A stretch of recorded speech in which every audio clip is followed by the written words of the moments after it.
Então, bom dia a todos. A gente já vai começar a apresentação. Queria apresentar aí a Cláudia, nossa convidada de hoje.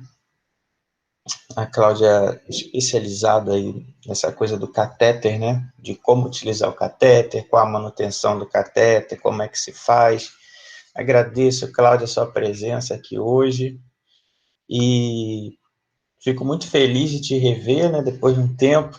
Você foi minha aluna, né? Já está no mestrado, parabéns. E a gente estava falando antes sobre isso, né, do tempo como passa rápido e das coisas, né, a gente vai para caminhos diferentes, mas é importante que a gente está sempre fazendo alguma coisa para poder ajudar os outros e a gente conseguir sempre levar o conhecimento e sempre se renovando. Isso é muito bom te rever aqui, Cláudio. Fico olhando para o computador para te ver aqui e olho para lá para você. Eu acho que seu microfone está fechado. Mas acabei de abrir. Bom dia. Bom dia. A gente vai começar agora, para a gente começar certinho na hora, já tem 9h02, a gente já passou uns 2 minutos. Te agradecer novamente. E, assim, eu pedi para o pessoal não esquecer depois de assinar a lista de presença. Toda hora eu vou falar isso, né, por causa dos certificados. E, Cláudia, pode projetar aí, já pode começar a falar. E se tiver alguma dúvida, a gente vai anotando aqui né, no chat e depois no final a gente conversa, para não te atrapalhar, tá? Também, obrigada. Também quero agradecer pelo convite, pela confiança. Estou muito feliz em estar participando desse mini curso, né? Espero que seja bastante proveitoso e que possamos aprender um pouco sobre a questão da insertação dos catéteres, e que é algo de muita importância, ainda mais quando se fala em pediatria. Eu vou projetar aqui a minha tela para a gente começar.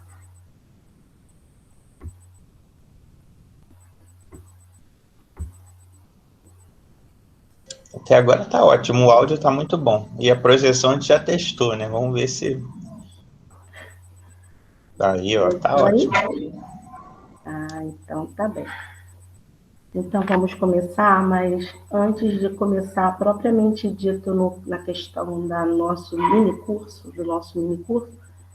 eu quero falar para vocês que estão já na sala que é muito importante, antes de qualquer coisa, a questão da empatia, do carinho, da atenção, do respeito ao outro. Quando a gente fala em insertar catéter, o PIC, né, que é o catéter de inserção periférica, a gente pensa que tem um familiar por trás daquilo, extremamente preocupado, ansioso, com muito medo de acontecer alguma coisa com aquela criança, né, com aquele serzinho. Houve momentos da minha caminhada que nós insertávamos catéteres em bebês de meio quilo, eram bem pequeninos na UTI neonatal. E hoje eu já saí dessa NEL, né, e estou na pediatria e tal, mas ainda continua sendo do mesmo modo. As crianças são maiores, muitas delas conseguem interagir, às vezes a gente precisa levá-los para o centro cirúrgico, os anestesistas anestesiam a criança e a gente faz o procedimento. Mas, de qualquer forma, a gente tem que pensar que tem uma família. E aí, quando eu estava pensando em falar sobre isso, eu pensei na questão do filósofo Emerson Mery. Ele fala nas tecnologias, né? No uso das tecnologias. A tecnologia leve, que é a base de tudo para eu cuidar, que é a questão da conversa, você explicar, você colocar como se fosse você mesmo, sempre. Sempre pensando, se colocando sempre no lugar do outro. O que eu faria se fosse o meu filho? Como eu gostaria de ser tratado? O que eu gostaria de ouvir do profissional que irá realizar um procedimento no meu filho invasivo? E aí me faz pensar, né, na questão da tecnologia leve, que é a conversa, na levedura, que além da conversa você tem que ter conhecimento científico, e a tecnologia dura, que é o manuseio do catéter. E eu quero compartilhar com vocês, que eu entendo que tem muitos alunos, tem também profissionais já formados, mas independente de qualquer coisa, precisamos nos colocar no lugar do outro. Eu vou começar.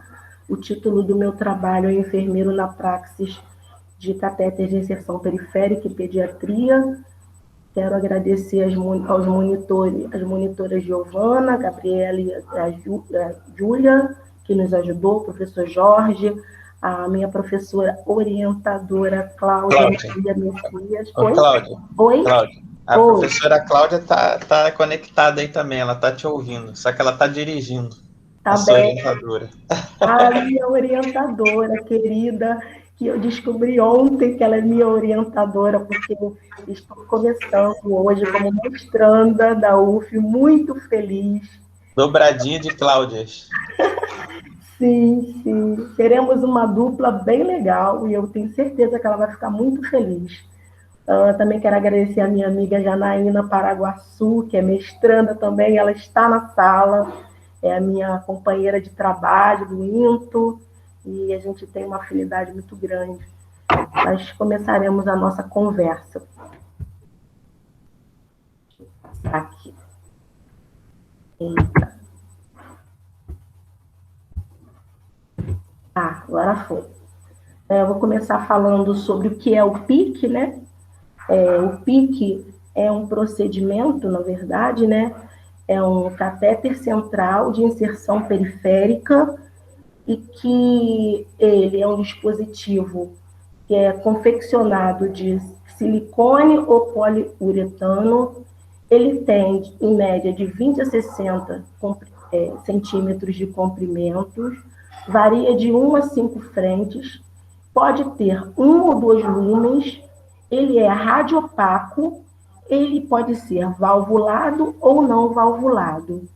Essa radiopaticidade desse catéter, ela é de suma importância, porque quando a gente termina de passar esse catéter, a gente precisa fazer avaliação através de uma radiografia. Eu vou estar passando e vou estar falando sobre isso com mais detalhe. Aqui está o catéter, né, o PIC, para quem ainda não conhece. Ele é um catéter flexível, dependendo do número dele, ele vai ter um guia, um fio guia, e esse guia a gente precisa ter cuidado quando, no dado momento da insertação desse catéter, a gente vai precisar tirá-lo. Tem também esse dispositivo que é para que possamos fazer a punção. Esse dispositivo, essa parte azul, ela, no final de tudo, quando a gente acaba de puncionar a veia, a gente quebra ele. Quando termina de passar o catéter, termina de fazer o procedimento, a gente quebra essa borboletinha, né, esse dispositivozinho no meio, e a gente consegue tirá-lo. É diferente um pouco do catéter que a gente insere normalmente no nosso dia a dia. Ele tem vários tamanhos, né? E esses tamanhos são de acordo com o calibre de cada veia. E a gente tem que pensar no primer desse catéter. Qual o volume que a gente consegue inserir de líquido dentro dele? E para inserir esses líquidos, a gente tem que ter cuidado com o número da seringa que vai ser utilizada para que não aconteça a rotura do catéter. Quero pedir desculpas a vocês, porque eu estou em casa e em casa tem animal, tem gente, mas a gente vai conseguir. Se tiver qualquer dificuldade, professor, o senhor, por gentileza, fale comigo. Não, tá tranquilo, tá dando para ouvir. Tá dando para ouvir? Então tá bem. E esses catéteres, a gente pensa no cuidado que deve ter com eles, porque eles são tão sensíveis que até o pó da luva, ele pode trazer uma agressão quando você introduz no lumen do vaso. E por conta disso, na hora que eu for mostrar as fotos da forma que a gente insere o catéter, vocês vão ver que a gente só segura nele com uma pinça, para que não tenhamos nenhum tipo de produto junto, né, ali no catéter em si. Outra coisa também importante é pensar no número de gotejamento que a gente vai estar dando, no caso na bomba infusora. Eu preciso passar 20 ml hora, preciso passar 50 ml hora, e a gente tem que ter o cuidado, porque dependendo do número desse catéter, pode fazer rotura do mesmo. E uma outra coisa também importante, que eu vou estar falando mais à frente, mas eu já olhei aqui e lembrei, que é em relação ao tipo de droga ou de medicação que você vai usar nesse catéter. E pensando na questão da hemoterapia também, só pode ser usado um catéter maior do que 3 frentes. E o cuidado tem que ser intenso, porque para obstruir esse catéter é muito fácil. Eu vou estar falando um breve histórico, né? O PIC ele foi descrito na literatura pela primeira vez em 1929 por um médico alemão que se autocateterizou com uma sonda uretral através de uma veia na fossa cubital. E quando isso ocorreu, houve uma repercussão muito grande na área médica, que as pessoas até desconsideraram de alguma forma esse médico. Se vocês procurarem a história, vocês vão ver com mais propriedade, com mais aprofundamento sobre essa questão naquela época, em 1929. Né? E pela precariedade de materiais, o procedimento ele não foi implementado. Além da precariedade de materiais, era uma técnica nova que as pessoas ficaram um pouco preocupadas, pensando se seria mesmo algo de qualidade para assistência à saúde. Na década de 70, foi desenvolvido o catéter de silicone e utilizado inicialmente nas unidades de terapia intensiva neonatal, mas a partir de 80 que se observou a expansão do uso pela facilidade de inserção à beira do leito por enfermeiros e pelo segmento dos programas de capacitação profissional. Lembrando que esse minicurso ele é muito importante porque nós precisamos conhecer qual é a maneira que você vai cuidar, que você vai lidar e tudo mais, mas é necessário fazer um curso de capacitação para que você possa ser profissional habilitado para insertar esse catéter. Então, Cláudia, isso é muito importante, né, que você falou agora, porque o minicurso é só para poder mostrar, assim, quais seriam os cuidados, né, como que a gente faz para poder, né, o catéter já está lá. Para poder colocar o catéter, tem que fazer um curso especializado só para isso. Isso é importante deixar bem claro, porque senão as pessoas, fiz um curso online, um minicurso, já posso colocar catéter. Não é assim, né? Só reforçando. O curso ele é amplo, assim, são 2 ou 3 dias de curso, mas é necessário você ter o passo a passo, você vai precisar insertar. Hoje a gente já tem os manequins, né? Os cursos que eu fiz, nós insertávamos manequins, mas assim, é a técnica idêntica ao original. A diferença é que o manequim ele não vai falar, né? Mas tem todo protocolo, é tudo muito cuidadoso, com muita minúcia. Uma outra, quando eu estiver mais à frente, eu vou estar falando mais sobre os cuidados de suma importância que a gente precisa ter para insertar esses catéteres. E quando eu falei na questão da tecnologia leve, na leve dura, você precisa ter conhecimento científico para que você não cause dano ao paciente. Porque mesmo sendo um procedimento que causa menos dano, né? Menos risco ao paciente, mas é um procedimento invasivo, ele precisa ser valorizado. E no Brasil, o PIC ele começou a ser utilizado na década de 90 e tem sido utilizado na neonatologia, na pediatria, na terapia intensiva, na oncologia e nos cuidados domiciliares também. Existem pessoas que são especialistas em só implantar catéter em casa, nos pacientes que já estão em casa, na questão da home care e tudo mais, para fazer medicação, antibiótico, terapia de uso prolongado e tudo. A legislação é de competência técnica e legal, para o enfermeiro inserir e manipular o catéter, o PIC, e encontra-se amparada na Lei 7498 de 86, através do Decreto 94406 de 87, e as resoluções 240 de 2000 e 258 de 2001 foram revalidadas pela Resolução 243 de 2017, e através do parecer técnico de 9 de 2000 também. As indicações para a instalação desse catéter. Esse é o momento que eu, assim, lá no meu trabalho, né, no meu setor de trabalho, que a gente faz à beira do leito, depois vocês vão estar vendo algumas fotos que eu coloquei nos slides, a gente tem muitos problemas. Que a indicação para a instalação é terapia intensiva de duração prolongada, acima de uma semana. E muitas das vezes a paciente interna nem sabe qual vai ser, se vai dar continuidade, se vai precisar mesmo, e já fazem um parecer para que possamos responder e já ir lá estar fazendo essa questão da avaliação para insertar o catéter.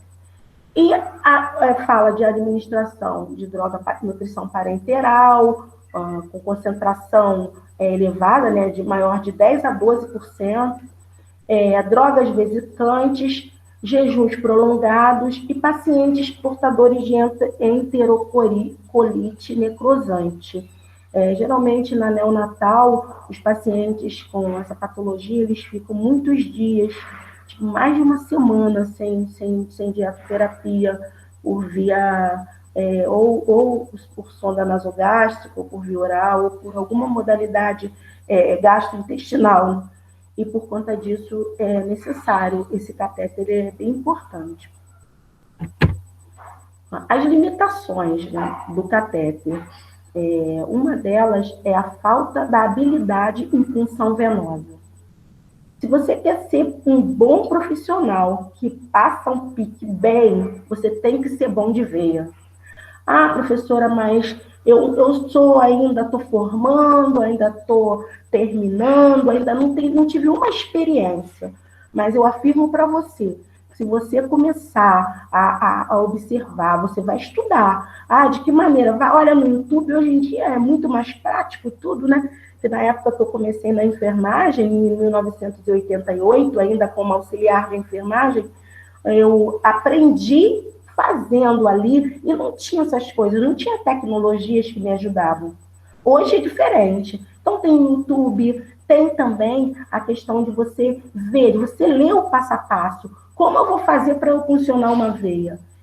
Às vezes, a gente depara com profissionais que ele não sabe nem qual o material que vai usar para fazer essa punção. Então, de que maneira ele vai conseguir ser uma pessoa capaz de passar um PIC? Então, tudo depende do estudo. Você precisa se aprimorar, você precisa conhecer sobre o assunto, você precisa valorizar a questão teórica, porque para você ser um bom profissional na prática, você tem que ser bom em teoria. E aí eu falo muito com os alunos que eu acompanho lá no hospital, que mesmo sem experiência prática, sem a prática, se ele já chegar com a teoria, já é um percentual de excelência. Então, eu entendo, apesar de não ter vivido a experiência que muitos alunos vivem hoje, eu afirmo que se você tiver teoria, você consegue dar conta da prática muito bem. E uma outra coisa que limita é a equipe de enfermagem não treinada quanto ao manejo e manipulação e manutenção desse catéter. A gente tem também grandes problemas com a questão do manejo e manutenção. O catéter, o PIC, ele tem a luz dele, do lúmen do catéter, ele tem que ter cuidado com ele. Então, você precisa fazer o flush, você precisa lavar, você precisa pensar que é necessário todas as medicações, em qualquer horário, porque tem momento na profissão da enfermagem em si, qualquer outra, né? Mas eu digo como profissional da enfermagem, seja auxiliar, seja técnico ou enfermeiro, ele, em algum momento, ele fica sozinho com o paciente, é só eles dois.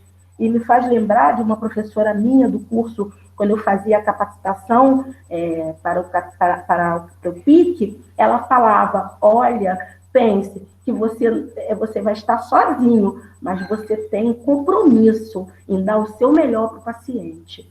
E quando a gente fala na equipe não treinada e essa falta do manejo, a gente pensa nas questões relacionadas às infecções relacionadas aos catéteres. E isso é atribuição da falta de cuidado com a equipe de saúde que tem acesso a esse dispositivo. E, infelizmente, né, gente, nós, enfermeiros da categoria da enfermagem, que somos em maioria dentro da unidade, somos os que mais ficamos com os pacientes, a gente precisa ter esse cuidado, a gente precisa ter esse raciocínio. Não, eu preciso dar o melhor, porque eu posso trazer um dano muito grave ao meu paciente, ao meu amigo, meu cliente, que a gente acaba tendo uma interação ali nessa questão do cuidado, né? Porque, na verdade, a gente fala do trabalho vivo em ato, mais uma vez falando de Mery, que ele diz é a troca na beira do leito que você tem com aquela pessoa. Então, é necessário você ter esse cuidado, você ter essa atenção, você ter esse pensamento. Bem, se fosse meu familiar, se fosse meu filho que estivesse ali, de que maneira eu iria tratar? E isso é muito importante. E falando aqui da inserção, né, deve ser inserido por profissional habilitado. E uma outra limitação, além de tudo, são os pacientes obesos. Nós temos limitações, porque a maioria dos pacientes obesos, eles têm dificuldade de acesso venoso periférico.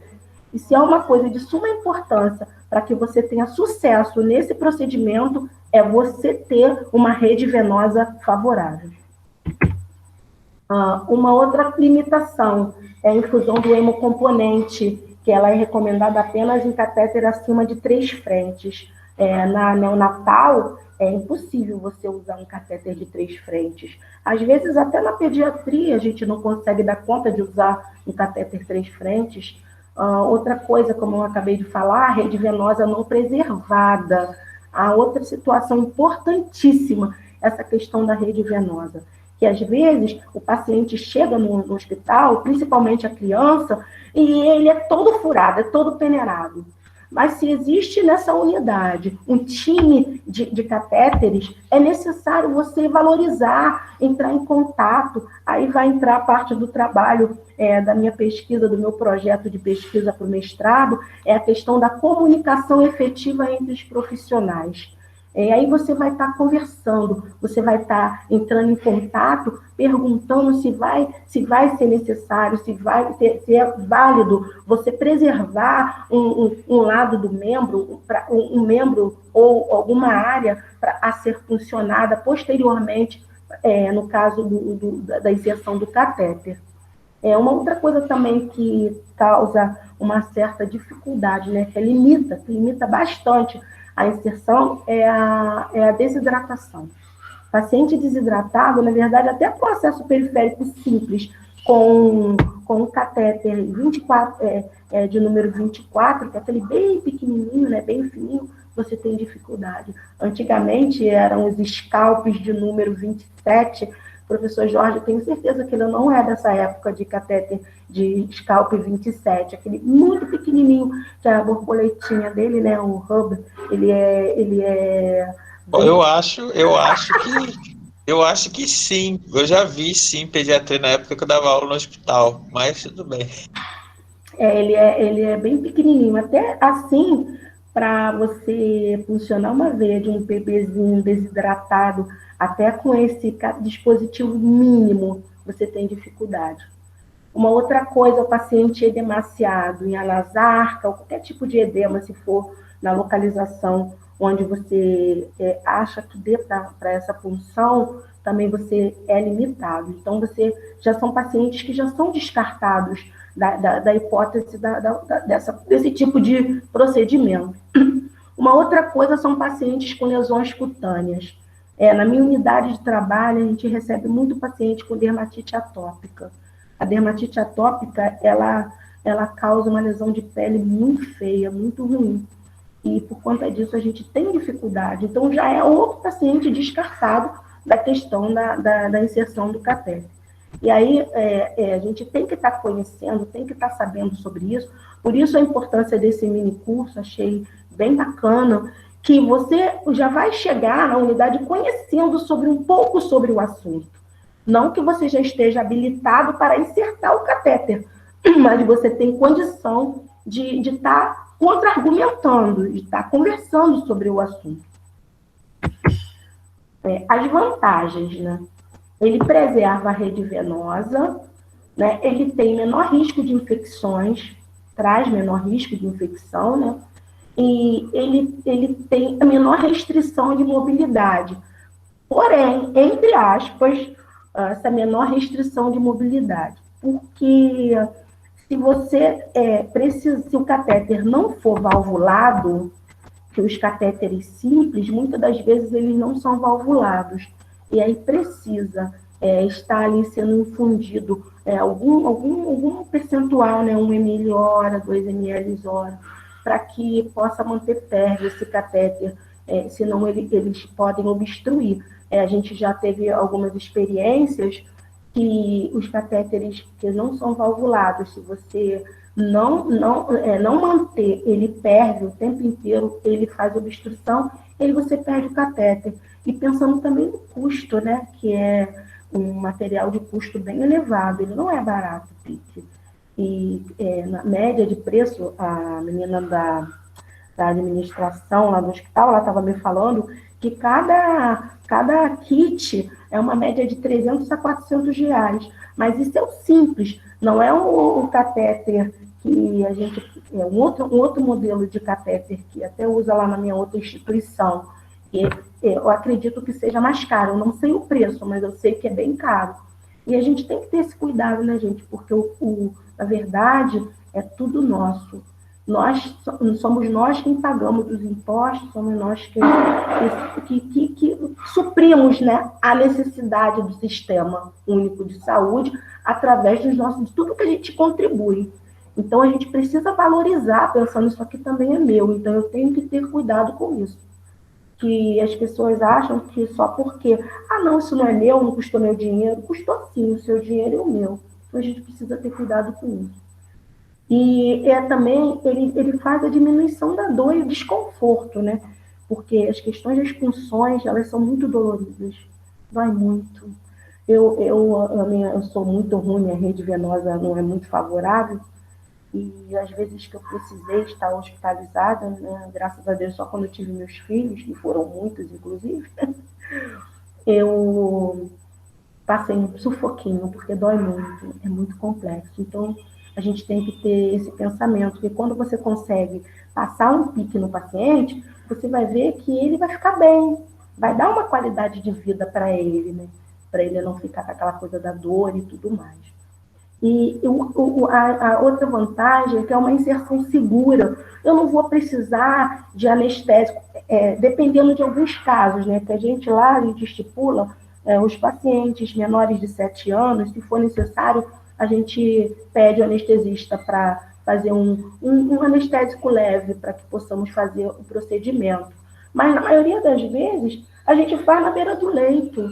Você não precisa levar o paciente a mais riscos. Então, isso é uma coisa muito boa. E, como eu acabei de falar, né, a gente insere no próprio leito do paciente, se o paciente ajudar, é claro. Né? A localização das veias, né? A gente fala aqui na zona ZIM para a inserção desse catéter. Essa zona ZIM é um sistema que determina o local ideal, através da mensuração do braço e da divisão dessa área em 3 partes.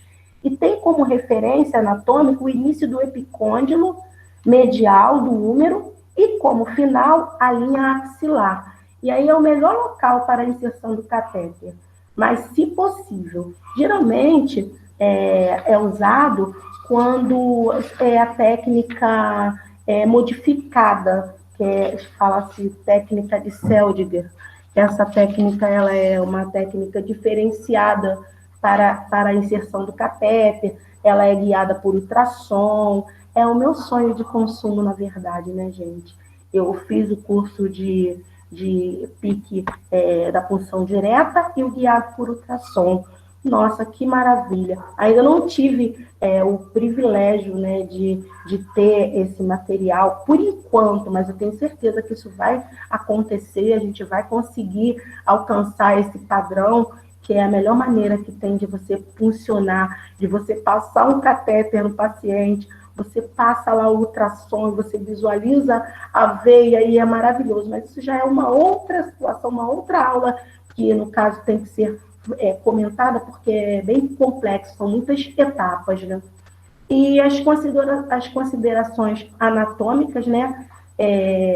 A gente usa muito lá no nossa unidade, a qual eu trabalho no município, nas jugulares, porque as crianças são muito pequenas e às vezes as veias periféricas, né? A basílica, a cefálica, às vezes ela não é muito favorável. E até nos adolescentes também, a gente tem tido ótimas respostas na punção das veias jugulares dos adolescentes, porque são veias calibrosas, né?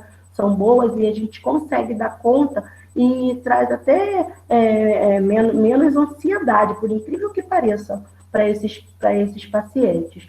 E quando se fala na inserção na neonatal, a gente fala também da veia femoral, que também é bem usual nos membros inferiores, né? Mas na pediatria a gente não consegue dar conta. Eu nunca passei um catéter PIC femoral de nenhum paciente pediátrico. A localização do catéter, né? Que ele se localiza no terceiro espaço intercostal, na entrada da veia cava superior. E essa localização que vocês estão vendo, você vai ver exatamente dessa maneira na radiografia. Quando a gente consegue, por isso que ele é radiopaco, que quando a gente termina de inserir o catéter, a gente precisa avaliar se a posição está correta. Muitas das vezes, a gente vê que ele passa um pouco, né? E aí a gente tem que tracionar esse catéter. E aí a gente vê quantos centímetros vai precisar tracionar, que o catéter, no início eu não comentei, mas ele é todo numerado, ele tem ele é numerado, se for 60 centímetros, ele é graduado de 1 em 1 centímetro, e a cada 5 centímetros ele tem uma marca, que é exatamente para facilitar num momento como esse. Agora, nós vamos à técnica de inserção, né? Essa parte é uma das mais importantes, no caso, né, no contexto todo, mas antes de tudo, a gente precisa ter o cuidado, como eu falei, né, de ter a empatia, de estar conversando, explicando para essa família como vai acontecer o procedimento. Eu chego no leito, geralmente, eu converso com os pais, né? Olha, senhora, eu vou me paramentar toda. Na verdade, o que mais demora é a paramentação, porque você tem que ter o cuidado e entender que se você fizer qualquer coisa diferente, você pode causar um dano grave a esse paciente. Você pode levar uma bactéria para o coração desse paciente e ele pode ter um dano irreversível. Então, esse cuidado é importante e a gente precisa ter isso em mente sempre. Eu preciso dar o meu melhor na questão da paramentação, o uso dos equipamentos de proteção individual, não só para o paciente, mas para você também. Porque teve uma vez que eu passei um catéter numa criança, o bebê chorava a beça, chorava muito. E quando eu consegui inserir aquele catéter, o sangue jorrou. Se eu não tivesse toda paramentada, ia vir nos meus olhos o sangue do bebê. Então, a gente tem que ter cuidado. Não pode ser de qualquer maneira. Tem que pensar que a paramentação tem que ser algo sério, com a técnica mais asséptica possível, para que não ocorra nenhum tipo de dano a esse paciente. E a você também, no caso, né? Nós, no caso. E aí você tem o uso de máscara, o avental, da luva estéreo, do gorro, né? Para que possamos fazer tudo da maneira mais correta possível. Uma outra coisa A bandeja, né? Essa foto dessa bandeja, ela tá bem velhinha, mas eu não achei nada mais novo, mais jovem do que isso. Mas na minha unidade a gente usa ainda, usa esses panos todos, sabe? E usa também essa bandeja desse jeitinho aí. E a gente precisa de cubas, né? Porque a gente, para fazer o procedimento, você tem que fazer a antisepsia da pele. E para fazer a antisepsia da pele, você usa degermante. E você usa também a solução de acordo com a degermação. No caso, a gente tem usado, hoje, né, usa mais clorexidina e tal, então a gente usa a clorexidina degermante e a clorexidina alcoólica, para você não tirar o efeito daquela técnica asséptica que você vai estar usando no paciente. A pinça é extremamente importante para você tocar no catéter, você mexer com o catéter, manipular, você precisa de uma pinça. Você precisa muitas das vezes de uma tesoura, porque você vai precisar, em algum momento, cortar aquele catéter para ele não ficar com aquele novelo tão grande. Às vezes o bebê é tão pequenininho, o catéter tem 30 centímetros, e a gente usa somente 10 centímetros, 12 centímetros. E aí fica muito grande, então a gente corta o catéter para poder inserir, para ficar mais ou menos bem próximo do corpinho do bebê, né? O preparo da pele, como eu falei, né, esse bebê aí é muito pequenininho e a gente tem que ter cuidado que as crianças menores de 1,5 kg, a gente tem que pensar que até para fazer a antisepsia da pele é de modo diferenciado, mas não foge da questão do cuidado com os degermantes adequados para cada idade, para cada peso e para cada tipo de pele. E aí a gente pensa no degermante, no enxágue desse degermante, com a solução alcoólica. No bebê pequenino demais, a gente usa o soro fisiológico para tirar isso, para tirar o excesso, para não queimar a pele. Que os degermantes, eles têm esse poder, né, de queimar a pele do paciente também. E esse cuidado no momento de você preparar o ambiente, a cobertura máxima desse paciente. Você não pode passar um catéter, um pique, botar um pedacinho apenas de um campo que vai pegar metade do corpinho do bebê só. O ideal é você cobrir o máximo que você possa para que aquela criança mesmo não contamine o seu campo estéril. E isso é uma outra coisa importante que a gente vê, que as pessoas, em algum momento, ele não se preocupa muito com isso, mas é necessária essa preocupação, sim. Aí você vai garrotear o membro, né? Esse garroteamento do membro, você precisa fazer com um material estéreo também. Geralmente, nos bebês muito pequenos, a gente usa uma gaze, ou a gente usa também a pontinha da luva, aquela parte da luva que tipo um elásticozinho, a gente usa aquilo estéreo para poder garrotear o membro, que é um membro que já está limpo, já foi feita a antisepsia daquela pele.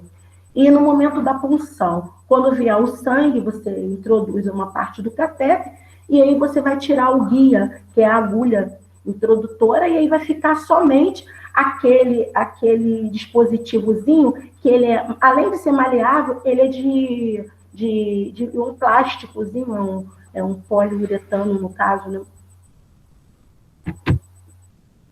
E aí a gente que tá mostrando a retirada, né, dessa agulha e tal, do guia, e aí a gente começa a inserir o catéter. Aí é nesse momento é que você tem que ter todo o cuidado, porque o sangue volta, às vezes o sangue jorra, mas a calma e a tranquilidade é a base para que você consiga dar conta para concluir. Porque se ficar nervosa, e é por isso que se fala numa equipe habilitada, não é qualquer pessoa que pode fazer isso, não é qualquer profissional, porque se ele não for habilitado, ele vai se perder nesse momento. Porque, na verdade, é uma função como outra qualquer, mas tem as minúcias que você vai aprender no curso que você vai fazer de capacitação mesmo para isso. E aí você vai inserir no catéter, como eu disse, o catéter ele tem os números, né, as numerações, e essas numerações elas vão te facilitar nesse momento aí dessa inserção. E você, peraí, quantos centímetros eu vou introduzir? Vou introduzir 10 centímetros. Aí você vai introduzindo com essa pinça, segurando o catéter, introduzindo, é uma dinâmica fora do comum. Você segura o membro, você segura a pinça, você avalia, enfim, mas a prática vai te dar uma ajuda para isso aí, com certeza absoluta. E aí, quando você termina de insertar o catéter, aí tem a questão do curativo. O primeiro curativo, ele deve ser um curativo oclusivo, porque pode ter um sangramento importante mesmo. E esse cuidado você precisa ter. E o ideal é que você faça sempre com esse curativo, com um curativo transparente. Você vai colocar a gaze e você vai fazer um curativo transparente para você avaliar o sangramento. Esse curativo deve ser trocado somente 24 a 48 horas depois. Porém, se tiver sujidade, é necessário chamar a equipe para que volte para fazer de novo um novo curativo. Porque também é um foco infeccioso, né? Se você vê que tem sangue, sujidade de sangue na gaze, você traz para esse paciente uma porta de entrada para a infecção. E aí, terminando, você vai, depois que você termina e tal, você vai colocar para correr ali o soro fisiológico, né, naquele momento, e você vai fazer a radiografia e tal, para poder avaliar, para ver se está posicionado corretamente, para começar a usar a medicação que for prescrita pelo médico. Agora, os cuidados de suma importância, né? Eles devem ser lavados antes e após a administração de medicamento ou de solução. A seringa sempre maior que 10, nunca menor, que você vai fazer uma pressão muito grande e pode romper esse catéter, como eu falei no início. A lavagem sempre com pressão positiva é aquela técnica do turbilhonamento, que você vai fazendo com a seringa como se ela tivesse engasgada. Você vai tipo fazendo uma pressão para que você possa lavar a luz do lúmen e não ficar nada agregado na parede desse vaso, desse catéter, para não causar a obstrução. Uma outra coisa importante que a gente tem que fazer é sempre a lavagem das mãos, né? Claro que eu já falei sempre, e realizar a antisepsia do hub, a torneirinha. Você vai manipular um catéter, de preferência, com a técnica estéreo.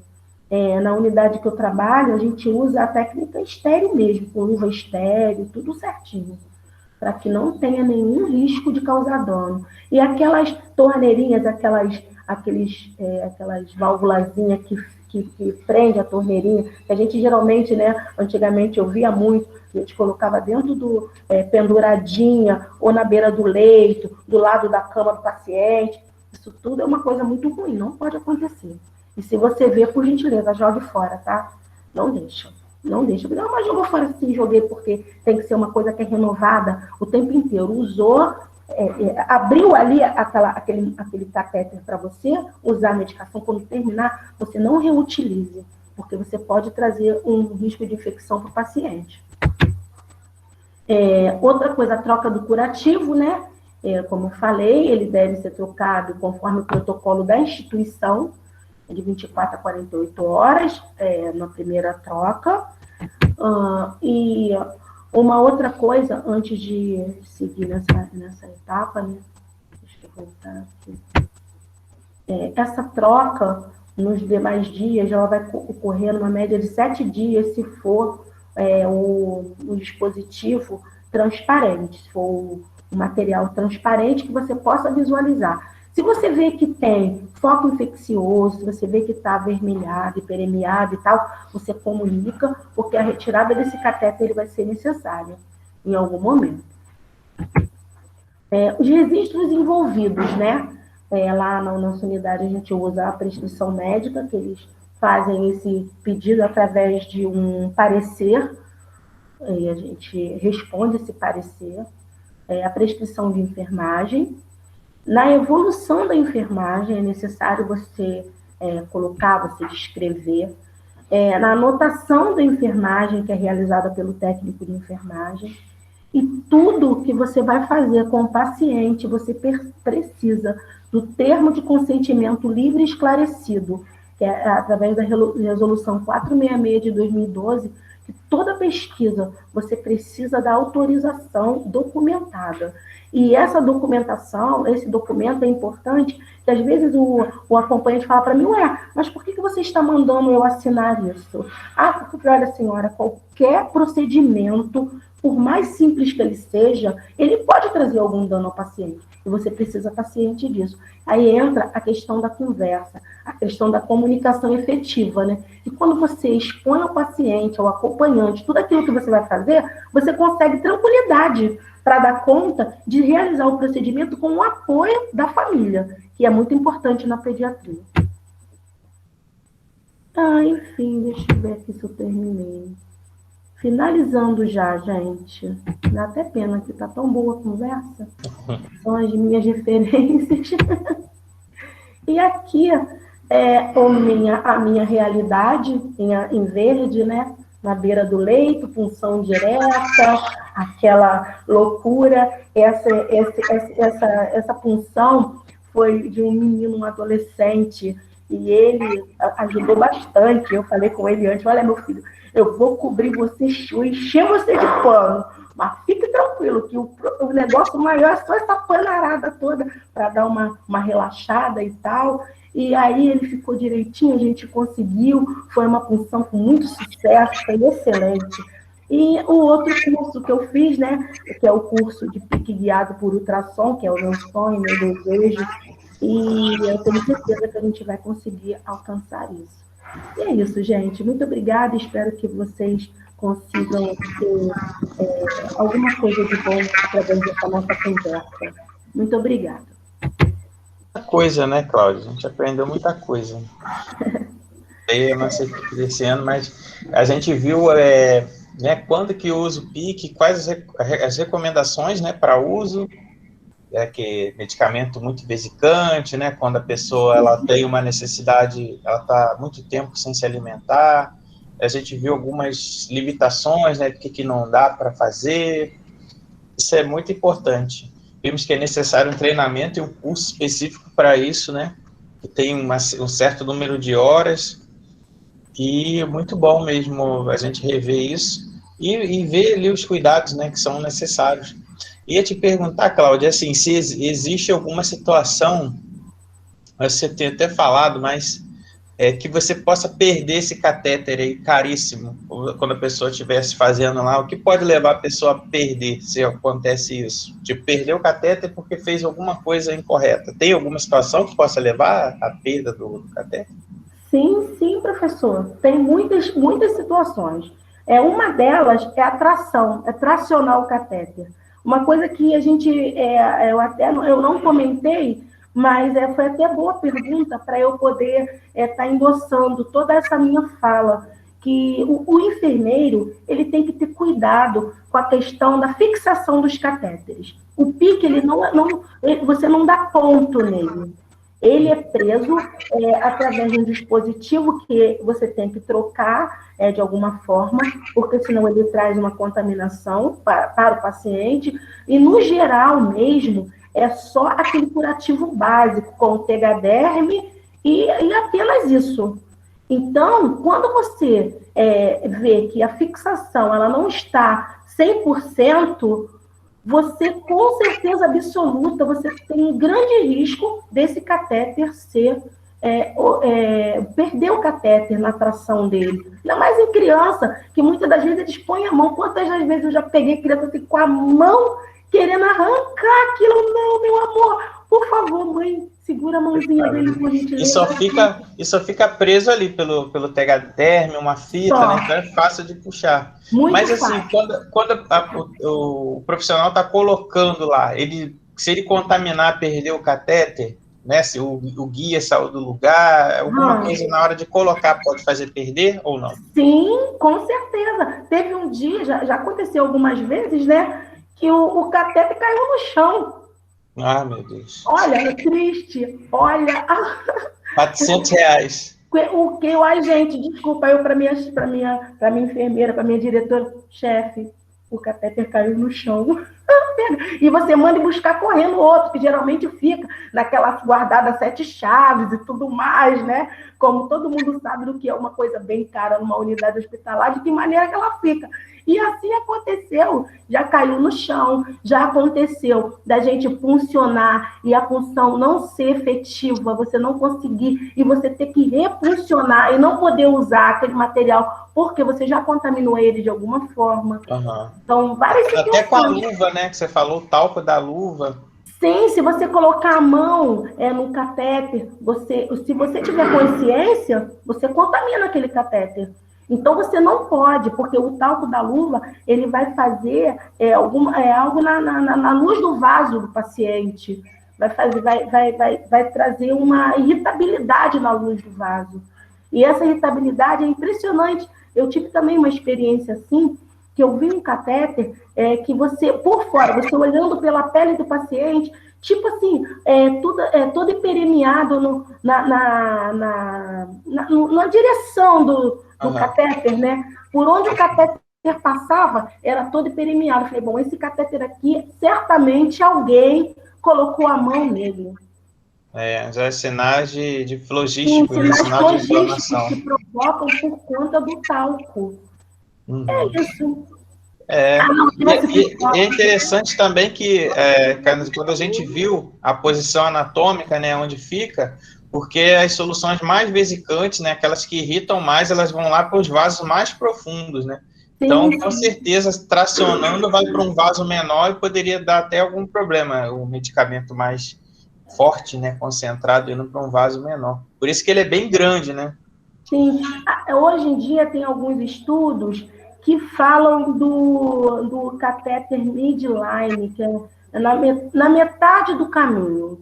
Mas, para você passar esse catéter, eu ainda não tenho habilidade com ele, nunca passei, mas é um catéter específico para isso. E não é muito usado ainda no Brasil, não. Ele é assim, usado mais no exterior. E é bem interessante também, mas esse cuidado, a Uganda, né, está perguntando se existe algum analgésico tópico usado no local antes da punção. Olha, eu até queria, mas geralmente eu não tenho. Não tenho, olho nu mesmo, é as cegas mesmo, é ali o preto no branco mesmo. Coloca nem uma lidocaína, nem a pomadinha, nada. Não costumo usar, Falar um não. pouquinho? Oiê.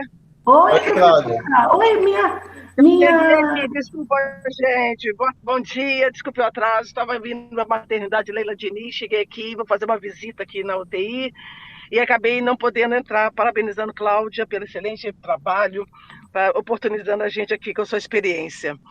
Respondendo essa pergunta, na minha experiência com o PIC, tá, em neonatal, a gente fazia uma relação com os neonatologistas, a gente fazia o que a gente chama de botão anestésico, tá, gente? Que era uma questão junto ao neonatologista, tá? Não era uma atividade inerente do enfermeiro.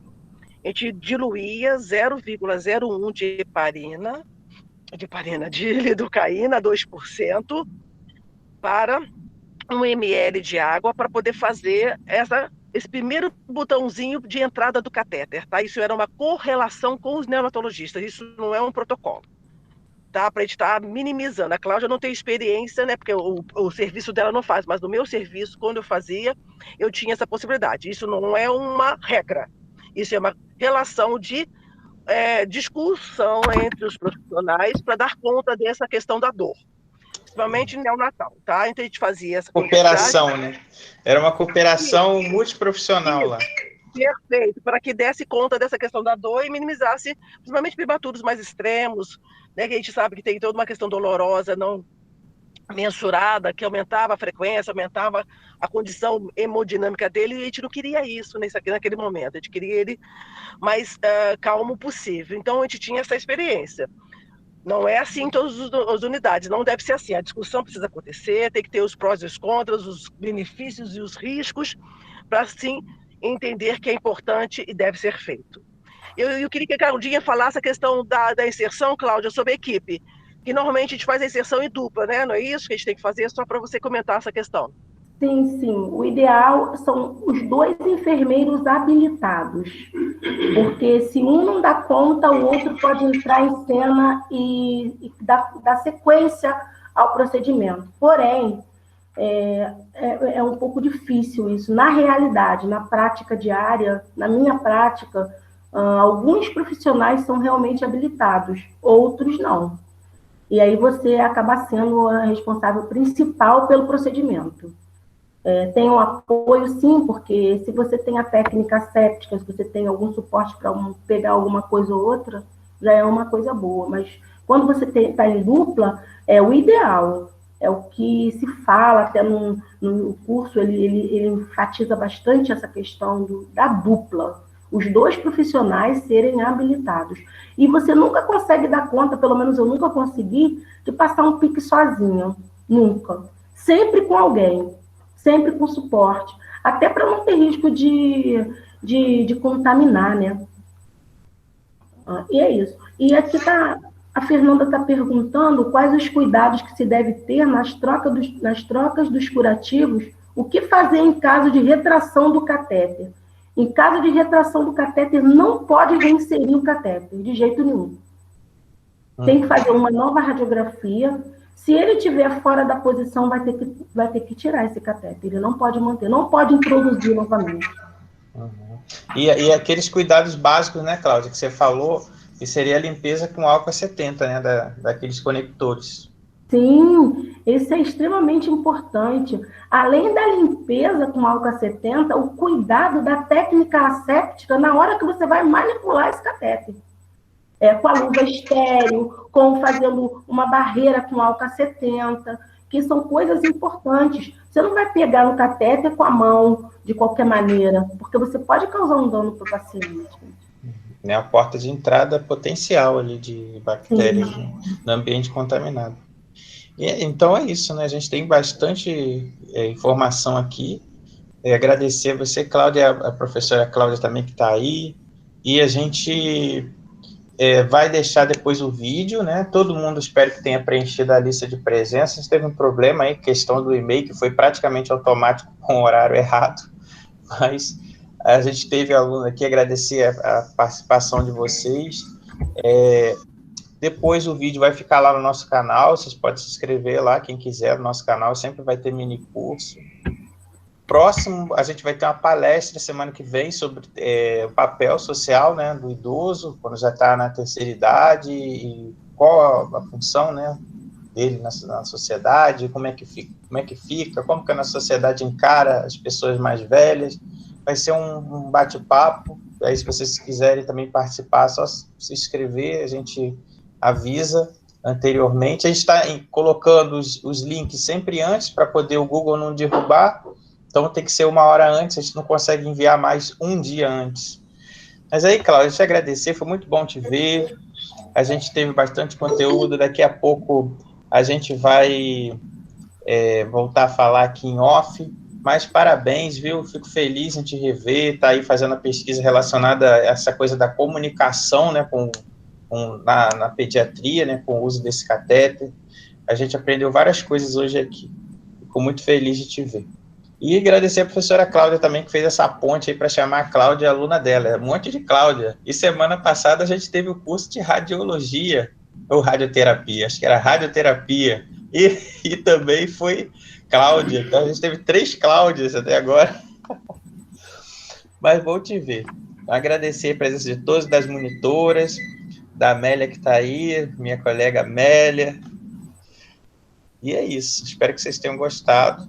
E a lista de presença está aí. Só lembrando que os nomes nos certificados não preencham com caixa alta e só pode até 30 caracteres. Se você tem um nome de princesa, igual da Cláudia, Cláudia Bueno de Oliveira, do Nascimento, não vai caber no certificado. Então, você tem que abreviar um nome no meio, então, porque não vai dar. Tem que ter 30 caracteres contando com espaço.